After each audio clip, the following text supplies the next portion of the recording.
693 اس clip میں آپ قرآن پاک کی سورہ نحل کی آیت نمبر 118 سے 122 تک کی تلاوت، ترجمہ اور تفسیر قرآن صراط الجنان سماعت فرمائیں گے۔ بسم اللہ الرحمن الرحیم۔ ترجمہ، اللہ کے نام سے شروع جو نہایت مہربان رحمت والا ہے۔ وَعَلَى الَّذِينَ هَادُوا حَرَّمْنَا مَا قَصَصْنَا عَلَيْكَ مِن قَبْلُ وَمَا ظَلَمْنَاهُمْ وَلَكِن كَانُوا أَنفُسَهُمْ يَظْلِمُونَ۔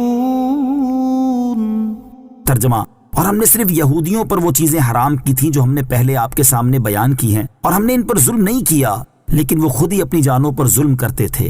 وَعَلَى الَّذِينَ هَادُوا، اور ہم نے صرف یہودیوں پر، اس آیت کا خلاصہ یہ ہے کہ اللہ تعالیٰ نے صرف یہودیوں پر وہ چیزیں حرام کی تھیں جو اللہ تعالیٰ نے پہلے سورہ انعام میں آیت وَعَلَى الَّذِينَ هَادُوا حَرَّمْنَا كُلَّ ذِي ظُفُرٍ، اور ہم نے یہودیوں پر ہر ناخن والا جانور حرام کر دیا، میں آپ کے سامنے بیان کی ہیں۔ اور اللہ تعالیٰ نے ان چیزوں کو حرام قرار دے کر ان پر ظلم نہیں کیا، بلکہ وہ خود ہی بغاوت و معصیت کا ارتکاب کر کے اپنی جانوں پر ظلم کرتے تھے، جس کی سزا میں وہ چیزیں ان پر حرام ہوئی، جیسا کہ آیت فَبِظُلْمٍ مِّنَ الَّذِينَ هَادُوا حَرَّمْنَا عَلَيْهِمْ طَيِّبَاتٍ أُحِلَّتْ لَهُمْ، تو یہودیوں کے بڑے ظلم کے سبب ہم نے وہ بعض ستھری چیزیں کہ ان کے لیے حلال تھیں ان پر حرام فرما دی، میں ارشاد فرمایا گیا۔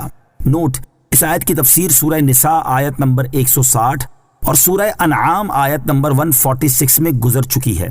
ارشاد فرمایا گیا، ثم ان ربك للذين عملوا السوء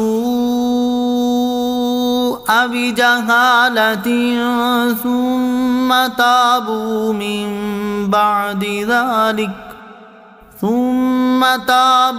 من بعد ذلك وأصلحوا إن ربك من بعدها لغفور رحيم۔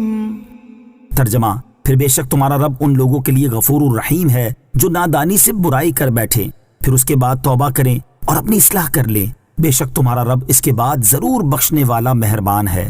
ثم ان ربک، پھر بے شک تمہارا رب، اس آیت میں اللہ تعالیٰ نے کافروں کو اسلام میں داخل ہونے اور گناہ گاروں کو گناہ چھوڑنے اور ان سے توبہ کرنے کی ترغیب دی ہے، اور اس آیت سے مقصود اللہ تعالیٰ کے فضل و کرم اور اس کی رحمت و مغفرت کی وسعت کا بیان ہے۔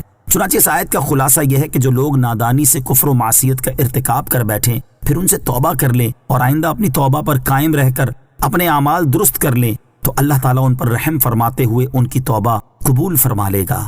ان ابراہیم کان امۃ قانتا للہ حنیفا ولم یک من المشرکین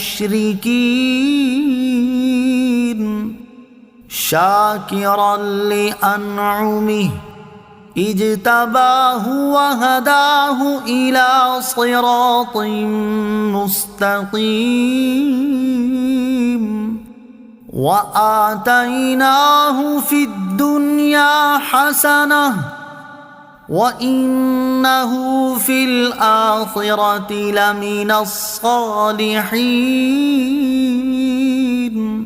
ترجمہ، بے شک ابراہیم تمام اچھی خصلتوں کے مالک یا ایک پیشوا، اللہ کے فرما بردار اور ہر باطل سے جدا تھے، اور وہ مشرک نہ تھے، اس کے احسانات پر شکر کرنے والے۔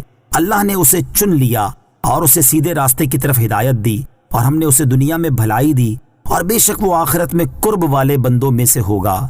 ان ابراہیم، بے شک ابراہیم، اس آیت اور اس کے بعد والی دو آیات میں اللہ تعالیٰ نے اپنے خلیل حضرت ابراہیم علیہ السلام کے 9 اوصاف حمیدہ بیان فرمائے ہیں۔ نمبر 1، حضرت ابراہیم علیہ السلام تمام اچھی خصلتوں اور پسندیدہ اخلاق کے مالک تھے۔ نمبر 2، اللہ تعالیٰ کے فرما بردار تھے۔ نمبر 3، دین اسلام پر قائم تھے۔ نمبر 4، مشرک نہ تھے۔ کفار قریش اپنے آپ کو دین ابراہیمی پر خیال کرتے تھے، اس میں ان کفار کے اس نظریے کا رد ہے۔ نمبر 5، اللہ تعالیٰ کے احسانات پر شکر کرنے والے تھے۔ نمبر 6، اللہ تعالیٰ نے انہیں اپنی نبوت و خلت کے لیے منتخب فرما لیا تھا۔ نمبر 7، انہیں سیدھے راستے یعنی دین اسلام کی طرف ہدایت دی تھی۔ نمبر 8، دنیا میں بھی انہیں بھلائی دی گئی، اس سے مراد رسالت، اموال، اولاد، اچھی تعریف اور قبولیت عامہ ہے کہ تمام ادیان والے مسلمان، یہودی، عیسائی اور عرب کے مشرکین سب ان کی عظمت بیان کرتے اور ان سے محبت رکھتے ہیں۔ نمبر 9، آخرت میں قرب والے بندوں میں سے ہوں گے۔